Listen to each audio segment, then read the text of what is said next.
Trading options on Webull is straightforward. Once you get the hang of it, first make sure your account is approved for options trading. You can apply within the app by answering a few questions about your experience. Once approved, open the Webull app or desktop app and search for the stock you want to trade options on. Tap or click the options tab to see available contracts with different expiration dates and strike prices.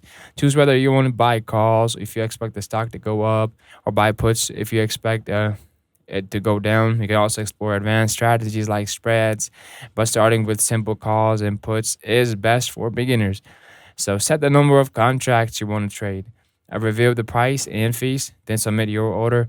Webull also provides tools to analyze potential profits and risks before you trade. Remember, options can be risky and complex, so make sure you do understand how they work before jumping in. If this helped, please like, subscribe, and ask questions in the comments.